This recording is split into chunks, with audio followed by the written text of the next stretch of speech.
Cyber ठगी मामलें जड़े गिरफ ऑनलाइन ट्रेडिंग रे रोजगार लोभ देखाई कोरापुट जयपुर जड़े व्यक्ति को 20,50,000 टंका ठगी करा मामलें कोरापुट साइबर क्राइम और अर्थनैतिक अपराध शाखा पुलिस आंध्र प्रदेश अभियुक्त सिदारापू तम्माया को गिरफ करिछि।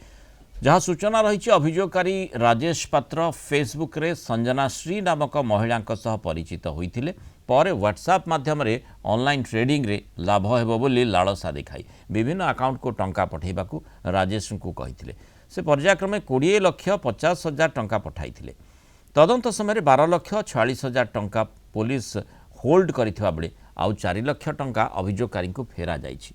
अभियुक्त निकटू mobile phone ATM card chequebook passbook विभिन्न दस्तावेज जबत होइछि। घटना पुलिस अधिक तदंत करुछि। जो फ्रॉड टंका 20,50,000 टंका जो फ्रॉड होता से 4टी बैंक अकाउंट को जाइथिला। से 4टी बैंक अकाउंट मध्यरु 7,50,000 गोटे सालूर व्यक्तिर अकाउंट को जाइथिला बोली आमे जानिबा पाइलु।